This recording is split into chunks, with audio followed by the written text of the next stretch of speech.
राष्ट्रवादीच्या अंतर्गत सुरू असलेला संघर्ष दिवसागणिक वाढतोय की काय असा प्रश्न पडावा। कारण नव्या तपशिलाच्या नुसार राष्ट्रवादीच्या काल रात्री झालेल्या बैठकीमध्ये सुनील तटकरे यांचा संताप अनावर झाला होता। त्या बैठकीमध्ये सुनील तटकरे यांनी सुनेत्रा पवार यांना उद्देशून थेटच विचारलं की केवळ तटकरे आणि पटेलांनीच टीकेचं धनी का व्हायचं। अजित पवार यांच्या निधनाच्या नंतर पक्ष हा सुनेत्रा पवार चालवत असताना तटकरे आणि पटेल या जोडगोळीच्या विरोधात तिथे वातावरण तयार झालंय की काय असा प्रश्न उपस्थित होतो आहे।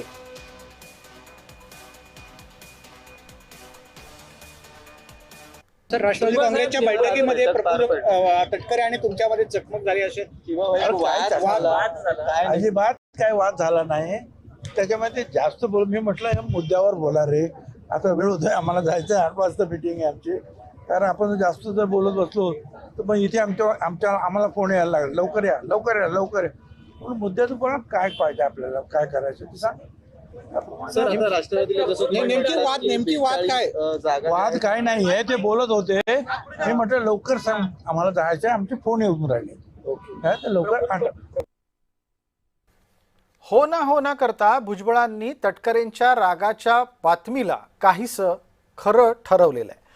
दरम्यान राष्ट्रवादीत नक्की संघर्ष काय आहे आणि या निमित्तानं राष्ट्रवादीची वाटचाल कोणत्या दिशेनं होतीये ते पाहूयात। तटकरेंच्या भाषणापूर्वी पार्थ पवार यांनी बैठकीतून पाय काढता घेतला। खासदार सुनील तटकरेंकडून बैठकीमध्ये पक्ष नेतृत्वाच्या समोर अनेक गंभीर प्रश्न उपस्थित करण्यात आले।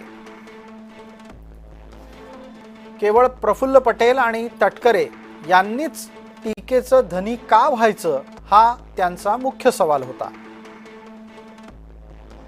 पक्षाच्या विलीनीकरणाची चर्चा सुरू झाली त्यावेळेलाही आपल्यावरच टीका झाली असं तटकरेंनी निक्षून सांगितलं।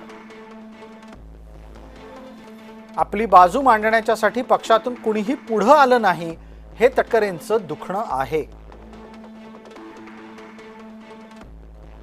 हे सगळं घडत असताना अधिकृत भूमिका म्हणून सुनेत्रा पवार काय करणार असा त्यांचा सवाल।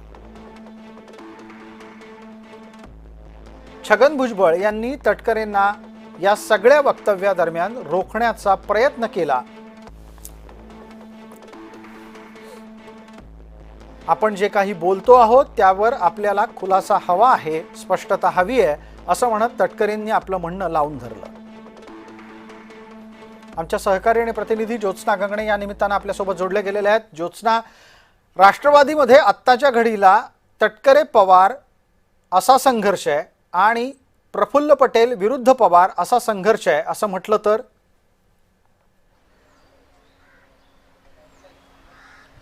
ते असं म्हटलं तर अगदी योग्य ठरेल। कारण आपण बघितलं की सुनेत्रा पवार यांनी जेव्हापासून नेतृत्व हाती घेतलेलं आहे पक्षाचं त्या दिवसांपासून जे आहे प्रफुल्ल पटेल आणि सुनील तटकरे यांनी अजित पवार यांच्या निधनानंतर ज्या राजकीय घडामोडींना वेग दिला आणि नंतर सुनेत्रा पवार यांना उपमुख्यमंत्री पदाची शपथ जी आहे अगदी तिसऱ्या दिवशी घ्यावी लागली अजित पवार यांच्या निधनानंतर। त्यानंतर पक्षातले अनेक आमदार, पक्षाचे पदाधिकारी, त्याचबरोबर राष्ट्रवादी आणि पवार कुटुंबियांना मानणारे अनेक समर्थक जे आहेत ते प्रफुल्ल पटेल आणि सुनील तटकरे यांच्यावरती नाराज असल्याचा सूर जो आहे तो सर्वच महाराष्ट्रातून पाहायला मिळत होता। त्यानंतर ज्यावेळेस सुनेत्रा पवार यांनी पक्ष नेतृत्वाची जबाबदारी सांभाळली त्यानंतर पण आपण बघितलं की सुनील तटकरे आणि प्रफुल्ल पटेल यांना कार्यकारिणीची जी लिस्ट असते जी सुनेत्रा पवारांनी निवडणूक आयोगाला पाठवली त्या लिस्टमध्ये जे आहे ते तटकरे आणि प्रफुल्ल पटेल यांची नावांच्या समोर त्यांची पदं वगळण्यात आली।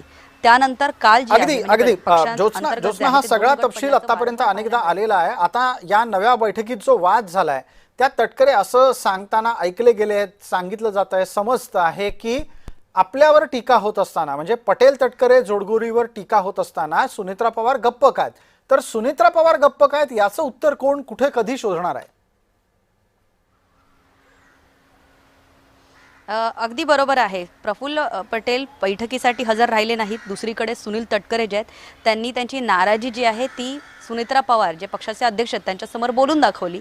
पण यामध्ये सुद्धा एक ट्विस्ट आहे की सुनील तटकरे जे आहेत ते विधान परिषदेच्या रत्नागिरी रायगड या जागेसाठी जे आहे ते अनिकेत तटकरे म्हणजे स्वतःच्या मुलाच्या पदासाठी ते आग्रही आहेत. त्यांच्या मुलासाठी ही विधान परिषदेची जागा त्यांना मिळावी यासाठी ते वारंवार आग्रही आहे आणि त्याचबरोबर त्यांना आदिती तटकरे यांचं मंत्रिपद, त्याचबरोबर रायगडचं पालकमंत्रीपद या साऱ्या गोष्टी ज्या आहेत त्यासाठी सुद्धा ते आग्रही असताना त्यांचा हा नाराजीचा सूर हा खरोखरच होता की अनिकेत तटकरे यांच्यासाठी त्यांना विधान परिषदेची जागा घ्यायची होती. यासाठी तो नाराजीचा सूर होता. हे येणारा काळच ठरवेल, कारण विधान परिषदेच्या जोपर्यंत जागेचा फॉर्म्युला आणि कोणाला कोणते जागा पद दिलं जाईल, कोणाला ही विधान परिषदेची जागा दिली जाईल याकडे सर्वांचं लक्ष असेल. पण त्यापूर्वी सुनील तटकरे यांनी अनेकदा त्यांची वेळेची मर्यादा असल्यानं आता आपल्याला थांबवतोय. माफ करा, आपण दिलेल्या सगळ्या तपशिलासाठी खूप खूप धन्यवाद. दरम्यान राष्ट्रवादीनं भारतीय जनता पार्टीच्या समोर नवा डाव टाकलाय.